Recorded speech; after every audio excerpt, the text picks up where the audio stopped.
I think there is a way to bring joy and to bring love and to hold people accountable and to have boundaries at the same time. And I think that we don't often recognize how to balance the two.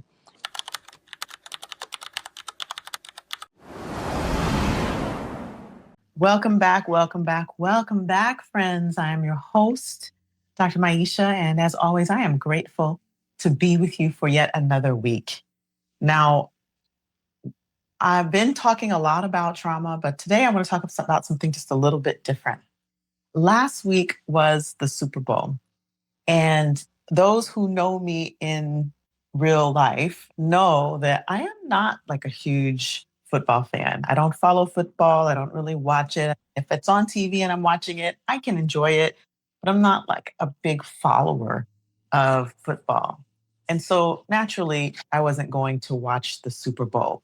But there was one thing that I was going to watch, and that was the halftime show. There's been a lot of commentary since last week about the halftime show, particularly around language. And what I think was very clear was something that I'm always saying. Only 20% of our communication is words, and the other 80% is everything else. And boy, did Bad Bunny communicate the ultimate message that love wins over hate every single time, right? Love is the answers, the cure. What I want to talk about is this way that as we are looking at the world and all of the chaos and all of the traumatic events that are occurring, we often say connection mitigates trauma. But the other thing that I think is very important is how we access joy and how we access love as a way of holding on to our strength and maintaining our resilience in uncertain and, for many people, frightening times. It's one thing that I think that the Latino culture and our culture does really well. We have the capacity to celebrate and to access that joy, as evidenced by Mr. Bunny. One of the things that was clearly communicated in Benito's performance was this mixture of celebration, of community, of love, of celebrating family, of celebrating history, or like the reclaiming of meaning behind what was previously a horrid history.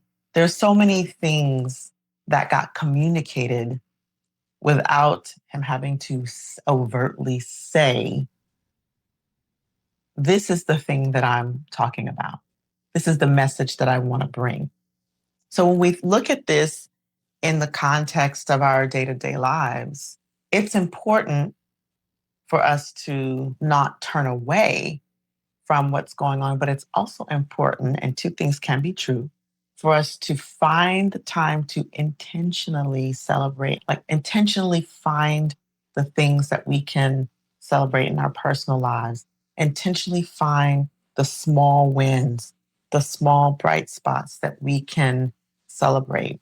It's important for us to intentionally seek out joy and laughter, because joy and laughter and hate and trauma cannot coexist in the nervous system. It's like in medicine, we often talk about prevention. How do we prevent heart disease? How do we prevent diabetes? We do that by intentionally seeking out, by intentionally watching how we consume our food, what types of foods we consume, how we prepare and cook our food, where we get our food from. And so it's the same with our resilience, and it's the same with our mental well being. is with all of the food out there, we can be very mindful of what we're consuming. Now, that doesn't mean I am a dessertaholic. That doesn't mean we can't enjoy.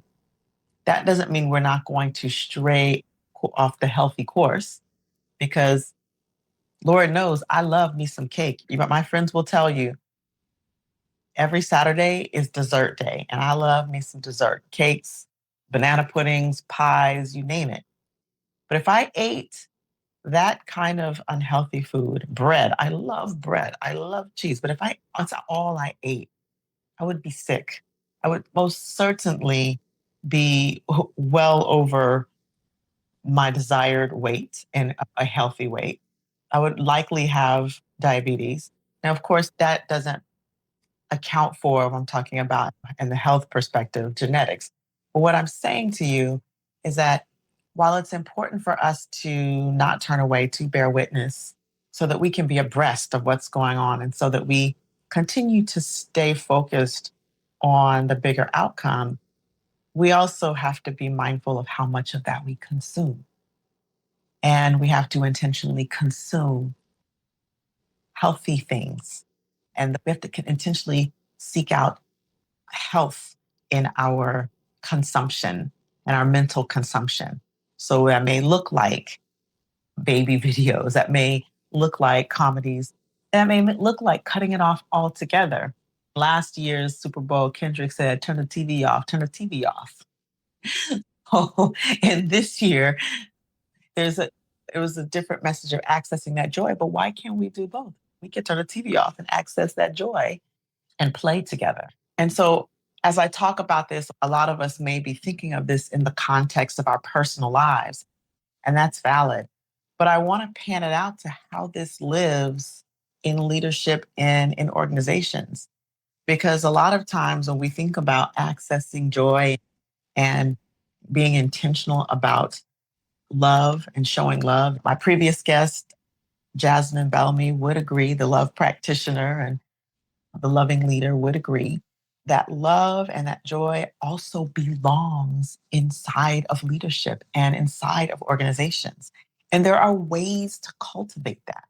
And when we cultivate it in an equitable way, in an appropriate way, it actually builds trust, it builds safety, and it builds resilience in our teams.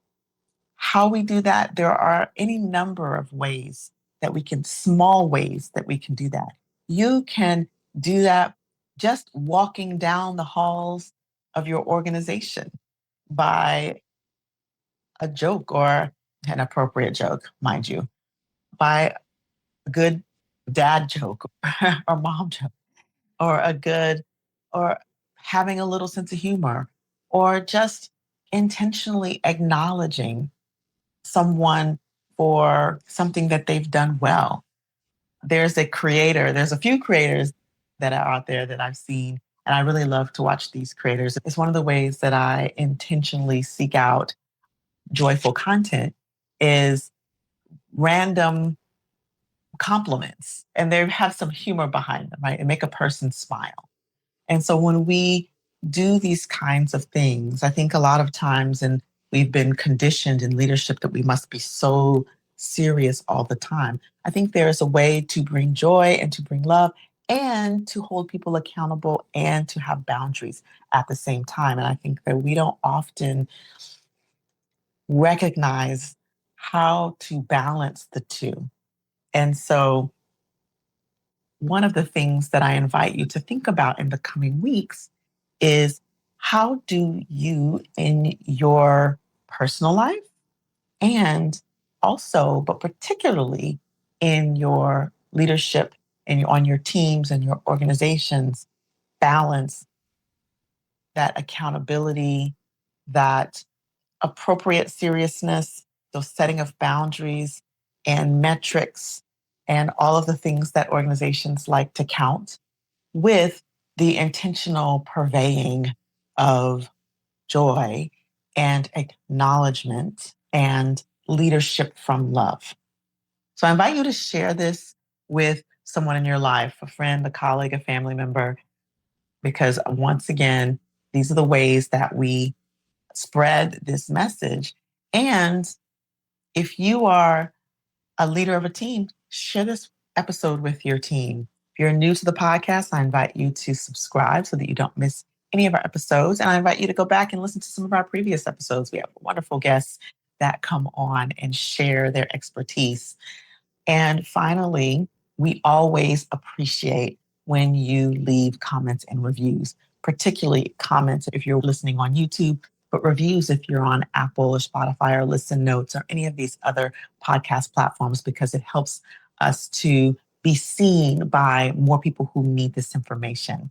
All right. So go out and be intentional about accessing and spreading joy appropriately. Be intentional about leading from love.